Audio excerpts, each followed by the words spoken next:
We are staying on top of breaking news tonight, that mass shooting that happened at a Collierville Kroger. Take a look at this map of where that Kroger is located on New Byhalia Road and Poplar Avenue. One victim has died from this mass shooting at the Collierville Kroger today. More than a dozen were injured.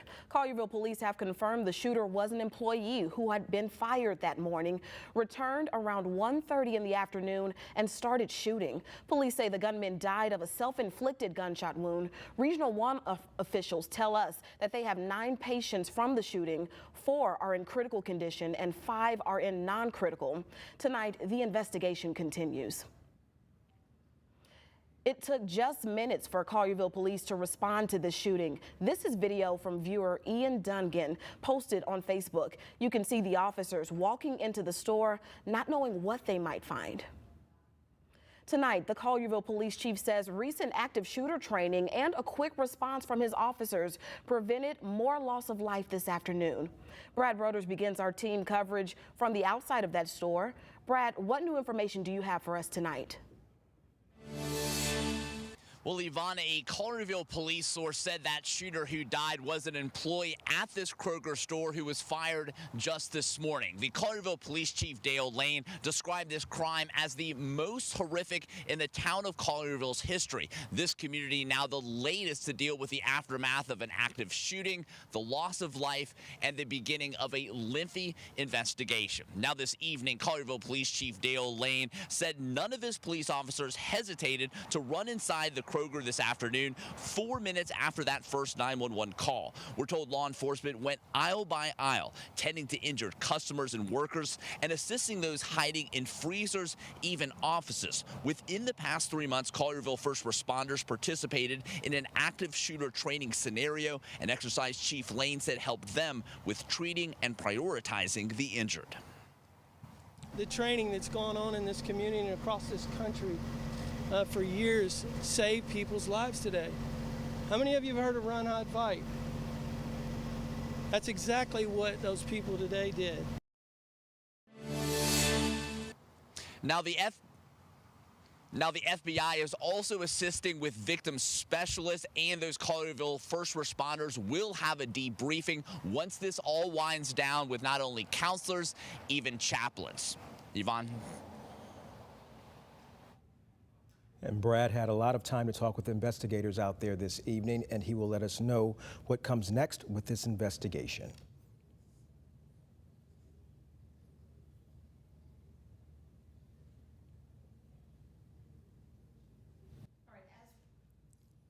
Well, as we know, the shooting happened after 1:30. Collierville police quickly realized they needed to call for backup, and they did.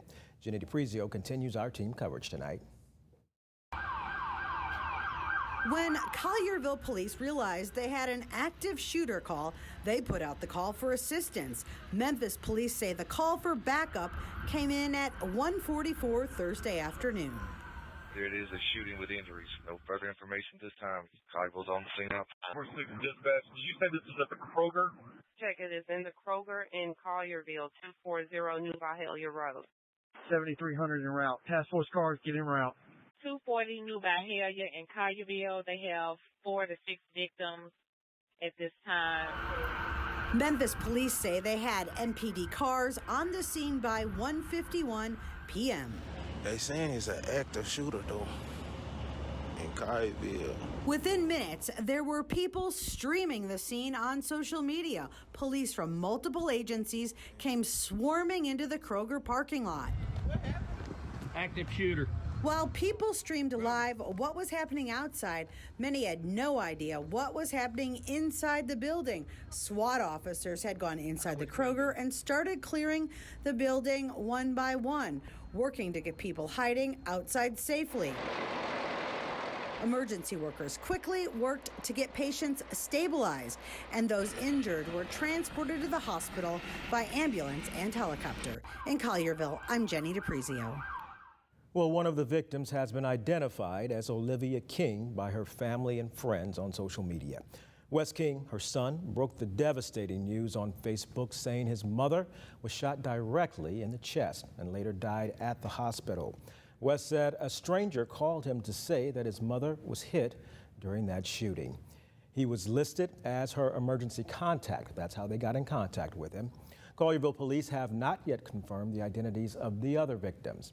Now, Collierville Vice Mayor Maureen Frazier also posted about the loss of Olivia King. She described her as a dear friend. Frazier asked for prayers for the King family, for all those impacted by the shooting, and the city of Collierville as a whole. Well, Regional 1 has been taking care of several victims today. That's where Caitlin McCarthy joins us live now. And Caitlin, you got any update on any of those victims there? Well, Rudy, of the 9 victims brought here to Regional 1, we do know that tonight at least 1 still remains in critical condition and 1 is in surgery. Earlier today, 4 were fighting for their life after being shot inside the store. First responders from Germantown, Memphis, and Shelby County helped bring the 9 victims here to Regional 1. There were nearly a dozen ambulances getting those people here to be treated immediately. Dozens of Memphis police officers were also outside the trauma center, and as the ambulances, one after another, arrived at Regional 1, many workers and loved ones were outside looking for answers as to what unfolded this afternoon at the Kroger in Collierville. Well, Caitlin, we're lucky that Regional 1 is one of the nation's best trauma centers. Tell us more about what the response was like today outside of the hospital. Well, Rudy, rarely, if ever, does the hospital actually close a street outside the trauma center to make sure ambulances can get to and from the trauma center as quick as possible. But today, for several hours, Jefferson was closed to make sure those victims could get to the trauma center as soon as possible. And Caitlin, you were there this afternoon, most of the afternoon. You saw lots of family and friends there looking for information and wanting to know about friends. What does all this look like in terms of emotional healing for those families and those friends in the community? Well, Rudy, I think this is just going to take some time. This happened less than 8 hours ago, and I think people are still trying to wrap their mind around what happened. But knowing the people in this area, I know there's going to be a continuous outpouring of love and support for the survivors and victims. Rudy? All right, Caitlin McCarthy, thanks a lot. Well, many family members who stayed outside the hospital are now home, likely wondering where to go from here as they worry about their loved ones. So we just heard from Caitlin McCarthy. She let us know how those families are doing and where we will go from here. We will bring you more information on those victims and families as we get them.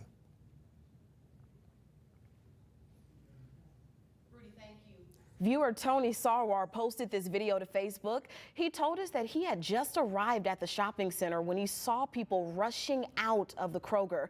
You can see a man being treated for his injuries at the scene. Sarwar says he found out about the shooting from 2 women who had just made it outside of the store.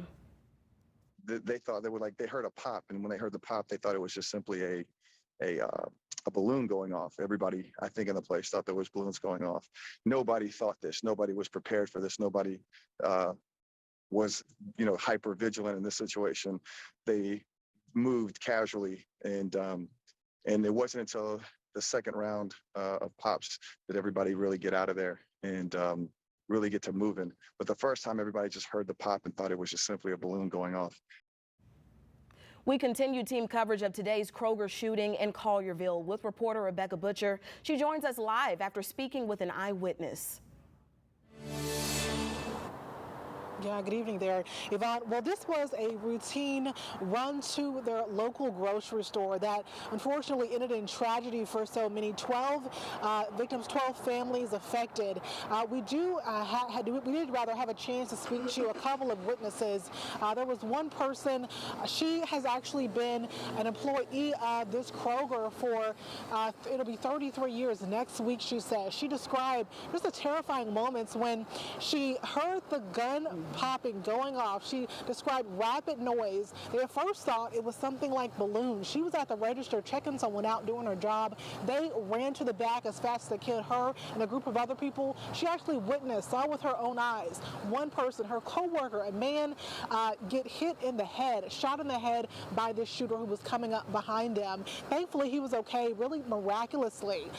Fortunately, he was alert after getting shot in the head.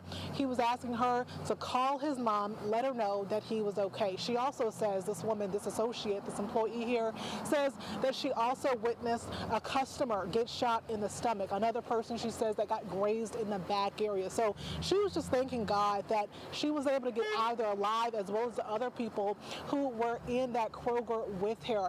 We know the Kroger, they're offering counseling services to people, and they also said they'll be closed until further notice. But I do want to tell you one thing. When I pulled up to the scene, I saw two men praying together, embracing one another, trying to get through this tragedy together. That says a lot about this community. The associate that I told you about earlier, who's worked here for so long, she says there's a lot of churches in this area. It's a peaceful, quiet, smaller town. She's living in Mississippi now, but when she comes to Collierville, when she comes to work, she doesn't expect for something like this to happen. Of course, this is now making national news, and we will be here for weeks reporting on this, giving you the latest and telling these stories of these Collierville residents, these town residents, about what they went through today.